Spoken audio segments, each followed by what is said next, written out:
আসসালামু আলাইকুম। আমি আজ আপনাদের শেখাবো বাচ্চাদের ফতুয়ার মাপ নেওয়া। ফতুয়ার মাপ কিভাবে নিতে হয়। বাচ্চাদের ফতুয়া বা বড়দের ফতুয়া বানাতে গেলে মাপ প্রয়োজন ছয়টি। এক লম্বা, 2 ছাতি, 3 পুট, 4 হাতা, 5 মোহরি, 6 গলা। আমি কোনটার কিভাবে মাপ নিব সেটা দেখাবো আপনাদের। দেখেন, লম্বার মাপ নিতে হবে। প্রথমে এই জায়গা থেকে ধরা যাবে না, ঠিক ঘাড়ের পাশে এই জায়গা থেকে লম্বা ধরতে হবে। লম্বার মাপ নিতে হবে এরকম করে, পোশাক যতদূর লম্বা নেবে। এটা 19 ইঞ্চি আছে, তাই প্রথমে লম্বা নিলাম 19 ইঞ্চি। 19 ইঞ্চি। তারপর 2 নম্বর নিতে হবে ছাতি। ছাতির মাপ কত নিব? ছাতির কোন জায়গাটার নাম? বডির, বুকের চারিধারে বেডটায় এই জায়গায় ধরতে হবে। বুকের সব থেকে উঁচু জায়গাটা ধরতে হবে এইভাবে, এটার নাম ছাতি। এই ছাতি 24।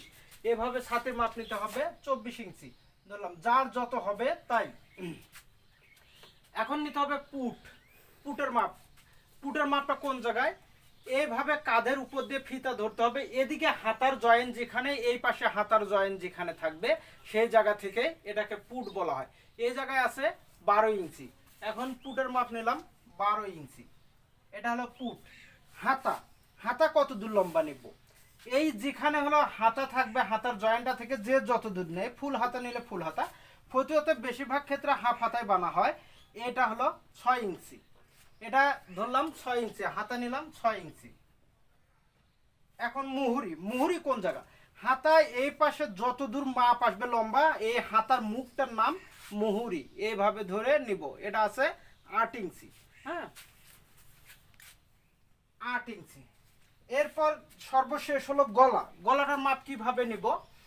গলা যদি কোন কলারওয়ালা পোশাক, যদি কলার না লাগাই তাহলে গলার মাপের প্রয়োজন নেই, তখন এই 5টা দিয়েই হবে। আর যদি কোন গলার কলার লাগাই, কলারের ক্ষেত্রে কলার যদি থাকে এইভাবে ধরে কলারের মাপটা নিতে হবে, কলার থেকে এইভাবে। আর যদি কলার না থাকে তখন গলাটা এইভাবে একটু যাতে ভিতরে লুজ থাকে সেই হিসাবে। এটা আছে 12 ইঞ্চি। এই নিলাম 12 ইঞ্চি। এই 6টা মাপ দিয়েই যে কোনো মাপে ফতুয়া বানানো সম্ভব।